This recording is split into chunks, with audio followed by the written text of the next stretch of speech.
Hello friends, welcome to my YouTube channel. I am Taha Khokhar. तो आज हम चैप्टर 2 करेंगे साइंस का, क्लास 8 की साइंस का, जिसका नाम है माइक्रो ऑर्गेनिज्म फ्रेंड्स एंड फो। जी हाँ, मैं वेकेशन ब्रेक लेने से पहले मैं मैथ्स की वीडियो और साइंस का ही चैप्टर विद एक्सरसाइज मैं सब कंप्लीट कर लूँगा एक या दो वीडियो के अंदर, यही चैप्टर। तो स्टार्ट करेंगे बिना टाइम वेस्ट करें। सो यहाँ पे लिखा हुआ है, you have seen several kinds of plants and animals, however there are other living organisms around us which we normally cannot see. They are called microorganisms or microbes. यानी कि आपने देखा होगा कि आपने देखे बहुत सारे एनिमल एंड प्लांट्स, और आपने कुछ लिविंग ऑर्गेनिज्म यानी कि कुछ ऑर्गेनिज्म होते हैं ना, कीड़े, इंसेक्ट, उन्हें भी आपने देखा होगा नॉर्मली। और कुछ लोग, कुछ इंसेक्ट्स ऐसे होते हैं जो नॉर्मली दिखते ही नहीं है, उन्हें माइक्रो ऑर्गेनिज्म कहते हैं या फिर माइक्रोब्स कहते हैं। वो हमारे हैंड्स के अंदर होते हैं या फिर हमारे बॉडी के अंदर भी होते हैं, बॉडी पे आंखों से नहीं देख सकते। हमें माइक्रोब की मैग्नीफाइंग ग्लास चाहिए। हाँ। For example, you might have observe that during the rainy season much bread gets spoiled and its surface gets covered with grayish white patches. जैसा कि ये एग्जांपल दे तो आपने देखा होगा बारिश के मौसम में जो ब्रेड होती है, ब्रेड जो आप खाते हैं वो मॉइस्ट हो जाती है और वो स्पॉइल हो जाती है, मतलब वो खराब हो जाती है, हाँ, बूंदी आ जाती है। हाँ, तो क्यों होती है? क्योंकि इसके अंदर वो एक मिनट मेरी बात करती है। एंड इस सरफेस, और जो उसकी सरफेस होती है वो एक ग्रेइश व्हाइट कलर के पैचेस से कवर हो जाता है, जिसे हम फफूंदी कहते हैं। हाँ, क्योंकि वो उसके ऊपर वो जो माइक्रो ऑर्गेनिज्म होते हैं वो लग जाते हैं, उस पर फंगी या फंगस आ जाता है। हाँ। उसके बाद यहाँ पे दिया हुआ है, observe these patches through a magnifying glass, और इन पैचेस को आप मैग्नीफाइंग ग्लास की वजह से आप देख सकते हैं। You will see tiny black round structure. आप क्या देखेंगे? आप देखेंगे कि यहाँ पे छोटे छोटे ब्लैक कलर के राउंड स्ट्रक्चर्स हैं। Do you know what the structure are? आपको मालूम है कि स्ट्रक्चर क्या है? And where do this come from? ये कहाँ से आते हैं? सो इनके बारे में हम पढ़ेंगे। पहले एक्टिविटी 2.1 और 2.2 पहले देख लेते हैं। Collect some moist soil from the field in a bucket and add water to it. After the soil particles have settled down, observe a drop of water from a beaker under a microscope. What do you see? Okay, आपको क्या करना है? इसमें बताया कि आपको एक collect some moist soil, आपको एक मॉइस्ट सॉइल यानी कि गीली मिट्टी लेनी है, एक फील्ड की, फ्रॉम द फील्ड में से एक बीकर में उसे डाल लेना है और उसके अंदर वाटर ऐड करना है। उसके बाद उस सॉइल के पार्टिकल होंगे वो जो है नीचे बैठ जाएंगे, तो ऑब्जर्व और drop of water from the beaker. तो उसके बाद जब वो उसके सारी मिट्टी नीचे बैठ जाएगी तो आप उसमें वाटर की ड्रॉप को देखिएगा बीकर के, आपको अंडर अ माइक्रोस्कोप, एक माइक्रोस्कोप से आपको क्या दिखेगा? आप देखिएगा, देखेंगे क्या मिलेगा, शायद इसमें बताया हूँ। Activity 2.2. Take a few drops of water from a pond, spread on glass slide and observe through a microscope. यानी कि कुछ पानी की बूंदे लीजिए एक पॉन्ड में से, उसके बाद उन्हें एक ग्लास के ऊपर स्प्रेड कर दीजिए और उसके बाद आप उसे माइक्रोस्कोप से देखिए। Do you find tiny organism moving around? क्या आपने देखा कि छोटे छोटे जो ऑर्गेनिजम्स हैं वो चल रहे थे? These observations show that water and soil are fully of tiny organisms, though not all of them fall into the category of microbes. ये ऑब्जर्वेशन जो हमने एक्टिविटी की वो दिखाती हैं कि वाटर और जो पानी और मिट्टी दोनों ही भरे हुए हैं छोटे छोटे ऑर्गेनिजम्स से। These microorganisms or microbes are so small in size that they cannot be seen with the unioned eye. यानी कि ये माइक्रो ऑर्गेनिज्म इतने छोटे छोटे होते हैं कि हमें अपनी आंखों से दिखते ही नहीं हैं। Some of these such as the fungus that grows on bread, और ऐसे ही कुछ फंगस भी होते हैं जो ब्रेड के ऊपर आ जाते हैं। कभी कभार तो अचार पे भी आ गया होता है। हाँ, अचार पे तो वो गर्मी में रखा गया तो अचार खराब हो गया। हाँ, पूरा सब फंगी आ गई, फफूंदी आ गई थी उसपे, हिंदी में फफूंदी कहते। उसके बाद यहाँ पे दिया हुआ है, can be other can not be seen without the help of a micro, और या फिर दूसरे जो होते हैं वो तो बिना माइक्रोस्कोप के देख ही नहीं सकते हम लोगों ने। जी, फिर है that is why these are called micro organism और माइक्रोब। ये माइक्रो ऑर्गेनिज्म और माइक्रो ऑर्गेनिज्म और माइक्रोब। Micro organism are classified into 4 major group. ये 4 ग्रुप में बटे होते हैं। These groups are bacteria, fungi, protozoa and some algae। जिनके बारे में हमने पहले पढ़ा। हाँ, प्रोटोजा की शायद बारे में नहीं पढ़े, लेकिन बैक्टीरिया, फंगी के बारे में पढ़ा है। हाँ, लास्ट प्रीवियस क्लास में। Some of these common microorganisms are shown in figure 1, 2.1 and 2.4। ये रहे बैक्टीरिया। एक मिनट। अच्छा, ये देखिए, ये होता है क्या दिया हुआ है? एलगे। ये है प्रोटोजा। अच्छा, हाँ, ये प्रोटोजा के बारे में हमने वो चैप्टर 6 में पढ़ा था, क्लास 6 में पढ़ा था। क्लास 7 के चैप्टर में। ये रहे बैक्टीरिया। ये और ये देखिए वायरस है। इन सब के बारे में अभी आके पढ़े भी देख लेते हैं पीछे और क्या है बाकी।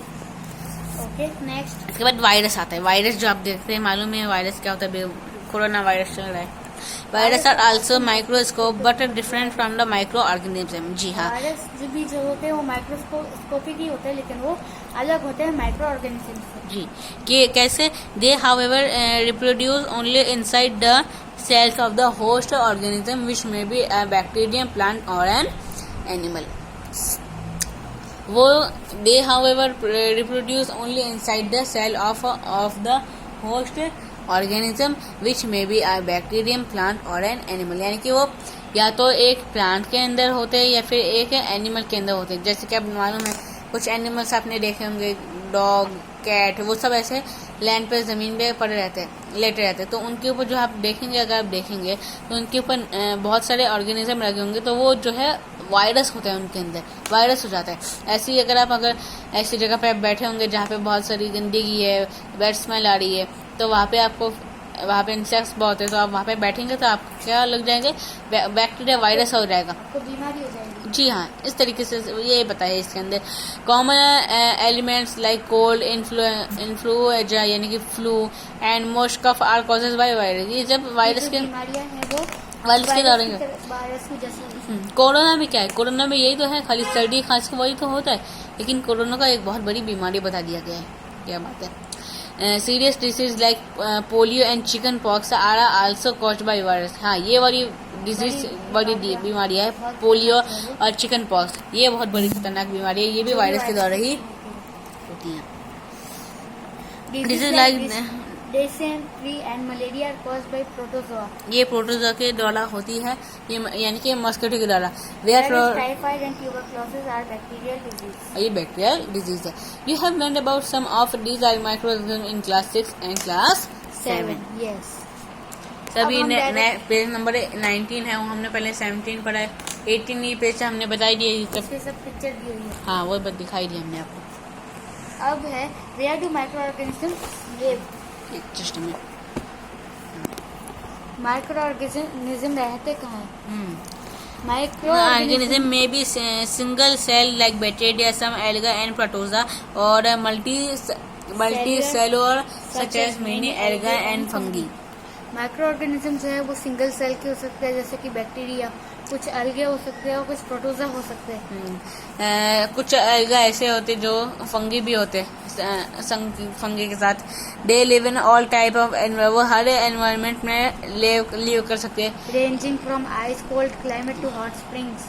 यानी कि बारिश से लेकिन ठंडी तक और गर्मी से लेकिन स्प्रिंग तक, और डेजर्ट की मैर्शी लैंड यानी कि गरम जमीन पर भी वो रह सकते हैं। They are also found inside the bodies of animals including humans। हाँ, ह्यूमंस और एनिमल्स के बॉडीज में भी वो रह सकते हैं। जैसा कि आपको पता है, मैंने कैट्स, डॉग्स, इन सब के अगर आप देखेंगे तो आपको मिलेंगे ही मिलेंगे। ह्यूमन के नेक डैग से नहीं मिलेंगे, अपनी आँख से नहीं मिलेंगे। हाँ, छोटे होते हैं वो। हाँ, अगर आपके पास कोई पालतू कैट है या कोई पालतू डॉग है, हाँ, उसमें अगर आप ध्यान से देखें तो शायद आपको दिख जाए। सब माइक्रो ह्यूमन के अंदर भी आल्सो होते हैं वो। सब micro organism grow on the other organism while other exist freely. Okay, कुछ माइक्रो ऑर्गेनिज्म जो है वो ग्रो होते हैं ऑन अदर ऑर्गेनिज्म, कोई और ऑर्गेनिज्म पे, यानी कि बर्ड्स पे, प्लांट्स, ट्रीज पे, उन पे होते हैं। अब उसके बाद है 2.3 माइक्रो ऑर्गेनिज्म एंड यूएस क्या है? Us microorganism and us, sorry us, हम और micro organism play an important role in our life. Microorganism हमारे लाइफ के अंदर बहुत ही इम्पोर्टेंट महत्वपूर्ण रोल निभाते हैं। कुछ Some of them are beneficial in many ways, whereas कुछ हमारे some लिए others बहुत are बेनिफिशियल harmful. होते हैं, कुछ हमारे लिए बहुत खास होते हैं और कुछ हमारे लिए बहुत बहुत हार्मफुल नुकसान होते हैं करते और हैं। बहुत उनसे कौन डिजीज भी हो सकती है। Let us उनके study बारे about में them. डिटेल में पढ़ते हैं। अब है सर, पहला है friendly micro organisms. Micro organism are used for various purpose. They are used in preparation of curd, bread and cake. Micro organism जो है वो बहुत सारे पर्पस के लिए यूज होते हैं। वो यूज होते हैं तैयार करने में दही, ब्रेड और केक को। हाँ, कुछ micro organism have been used for the production of alcohol synthesis. ओहो, माइक्रो ऑर्गेनिज्म जो है अल्कोहल यानी कि ड्रिंक यानी कि शराब को बनाने में भी यूज होते हैं, शराब के प्रोडक्ट में। They are also used in cleaning up the और वो एनवायरनमेंट को क्लीन करने के में भी कुछ यूज होते हैं। For example, the organic waste, peels, remains of animal faces, etc. Are broken down into harmless and Usable substances by bacteria. Yes. recall that bacteria are also used in the preparation of medicines. यानी कि जो कुछ होते हैं, for example कुछ organic waste जैसे कि vegetable peels, remains of animals faeces etcetera, इन सब में ये सबको हम लोग डिकम्पोज हो जाता है, सॉइल के लिए कितना अच्छा होता है। हाँ, और ये कुछ इनमें हार्मलेस बहुत हार्मलेस होते हैं, मतलब उसमें नुकसान बहुत ज्यादा होता और नहीं इसको है। हम लोग इस्तेमाल भी कर सकते हैं। एक नहीं, ये जो छिलके हैं वो तोड़े जाते हैं और ये कोई नुकसान भी नहीं करते और इसको यूज भी किए जाते हैं इन पदार्थ को बाय बैक्टीरिया के द्वारा। Recall that bacteria are also used in the preparation of medicine। और कुछ बैक्टीरिया तो मेडिसिन की तैयारी करने में भी इस्तेमाल होते हैं। In agriculture they are used to increase soil fertility by fixing nitrogen। हमने लास्ट चैप्टर में पढ़ा, क्लास 6 में भी पढ़ के आ रहे, 7 में, कि कुछ क्या बोलते हैं, बैक्टीरिया जो है वो सॉइल की फर्टिलिटी को भी इम्प्रूव करते हैं, उसमें नाइट्रोजन मिला। अब कुछ है इनके बारे में दिया हुआ है, making of curd and bread. You have learned in class 6 that milk is turned into curd by bacteria. 7 you learned in class 7 that milk is turned into curd by bacteria। आपने पढ़ा है, जब दूध फट जाता है तो वो कर्ड में तो वो बदल जाता है बैक्टीरिया के द्वारा। अब पहले मैडम कुछ कह रही है, I said that my mother added a little curd to warm milk to set curd for the next day। I wondered why। ऐसा मैंने देखा, डेट माई मदर मेरी माँ एडिड अ लिटिल कर्ड, थोड़ा सा कर्ड यानी दही डाला, टू वार्म मिल्क को टू सेट कर्ड को सेट करने के लिए, फॉर द नेक्स्ट डे अगले दिन के लिए। आई वंडर्ड वाई, क्यों, यानी कि दही को सेट करने के लिए उन्होंने गर्म दूध डाला उसके अंदर।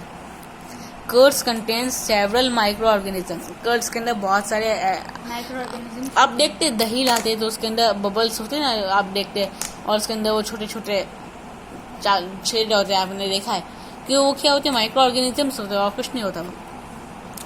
ऑफ दीज द बैक्टीरिया में lactobacillus promotes the promotion of curds, यानी कि कर्ड्स में कुछ माइक्रो ऑर्गेनिज्म होते हैं, जैसे कि बैक्टीरिया का नाम है लैक्टोबैक्टीरियस, और ये कर्ड में ही यूज होता है। अनुलन कर लीजिए। It multiplies in milk and converts into curd. ये जो है मिल्क के अंदर जब ऐड होता है तो उसे कर्ड में कन्वर्ट कर देता है। वाह, ये बैक्टीरिया तो क्या कमाल है यार। Bacteria are also involve in the making of cheese. Bacteria cheese बनाने में यूज होते ही है। पिकल्स में भी यूज होते हैं और कुछ आला फॉल आइटम में भी यूज होते ही है। सिंपल है ये तो। इम्पोर्टेंट इंग्रेडिएंट ऑफ रवा, सूजी में भी यूज होते हैं, इडली से भटूरा में भी दही, जो इन सब में दही डलता है या उनमें भी यूज होते हैं। क्या आपने कभी गैस करा है? Bacteria and yeast are also helpful for fermentation of rice, idlis and dosa batter. हाँ, क्योंकि डोसा हो जाए, कर्ड हो जाए, दूध हो जाए, इन सब के अंदर जो होते ही है। और ये आपको क्या मालूम है कि ईस्ट के अंदर भी होते हैं। मालूम है कि राइस, इडली जो है, डोसा बैठे हैं, इन सब के अंदर ये बैक्टीरिया क्यों हेल्पफुल होते हैं, इनके बारे में आगे पढ़ते हैं। पहले यहाँ पे एक्टिविटी 2.3 एक्टिविटी 2.3 में दिया हुआ है टेकिंग हाफ kg 1.5 यानी कि हाफ kg फ्लोर, आटा और मैदा। आप आधा किलो आटा लीजिए या फिर मैदा लीजिए, उसके अंदर शुगर ऐड करिए और उसके अंदर वार्म वाटर मिक्स कर दीजिए। एड ए स्मॉल अमाउंट और ईस्ट पाउडर, ईस्ट का पाउडर होता है ना, उसे ऐड कीजिए। And need to make a soft dough, उसका एक सॉफ्ट डो बनाइए। What do you observe after 2 hours, 2 घंटे के बाद आप क्या देखेंगे? Did you find the dough rising, आपको दिख रहा है कि डो जो है वो बढ़ रहा है। Yeast reproduces rapidly and produces carbon dioxide during respiration. Bubbles of the gas fill the dough and increase its volume. Yeast में जो होता है वो बढ़ता रहता है और वो कार्बन डाइऑक्साइड प्रोड्यूस करता है ड्यूरिंग रेस्पिरेशन के दौरान। बबल्स ऑफ द गैसेज, यानी कि आपने देखा होगा बबल्स तो होते ही है कर्ड्स इन सब के अंदर। Bubbles of the gases, bubbles के अंदर क्या होती है? गैस होती है जो डो का वॉल्यूम यानी कि डो को बढ़ाने में मदद करती है, फूलाने में मदद करती है। This is the basis of the use of east in the baking industry for making breads, pastries and cake. और यही ईस्ट जो है ब्रेड्स और पेस्ट्रीज एंड केक्स जब ये सब ईट करते हैं, इन्हें बनाने में भी यही यूज होती है। क्यों? आप देखेंगे, बाउल लेंगे, उसके अंदर सब मिल्क, कर्ड सब ऐड करेंगे तो उसमें हो ही जाती है ये। अब commercial use of micro organism. जी, micro organism are use for a large scale production of alcohol, wine and acetic acid. ये तभी तो आपने कभी सोचे कि अल्कोहल यानी कि वाइन, शराब, ये क्यों हानिकारक होती है? क्योंकि इनके अंदर ये सारे बैक्टीरिया होते हैं और इनके अंदर ये एसिटिक एसिड भी होता है, विनेगर जिसे कहते हैं, बहुत ही अनहेल्पफुल होता है हमारी हेल्थ के लिए। ये जो है east is use for commercial production of alcohol and wine. For this purpose east is grown on natural sugars present in grains like barley, wheat, rice, crushed fruits, juices, etc. Yeast जो है वो use किया जाता है alcohol और wine के production में, ये तो आपने पढ़ा। फॉर दिस पर्पस, इस काम के लिए यीस्ट इज ग्रोन, यीस्ट उगता है ऑन नेचुरल शुगर्स में, अचानक से शुगर्स पे, प्रेजेंट इन ग्रेन्स, दानों पर उग जाता है ग्रेन्स पे, यानी कि barley, wheat, rice, crush fruits, juices etcetera, इन सब पे भी ये वो हो जाते हैं। यहाँ पे एक्टिविटी 2.4 है। सो अभी इस एक्टिविटी का हम करेंगे अपनी नेक्स्ट वीडियो में, और उसके बाद अब चैप्टर हमने लॉन्ग बचा नहीं है, तो आई थिंक नेक्स्ट चैप्टर में हम लोग नेक्स्ट वीडियो में शायद कंप्लीट हो जाएगी। 2 वीडियो उसकी और बनेंगी, उसके बाद मैथ्स की भी वीडियो में अपलोड कर रहा हूँ। सो ब्रेक पे जाने से पहले 2 चैप्टर साइंस का कंप्लीट करके ही जाऊंगा मैं। सो मिलेंगे अपनी नेक्स्ट वीडियो में मैथ्स के साथ। तब तक के लिए बाय बाय।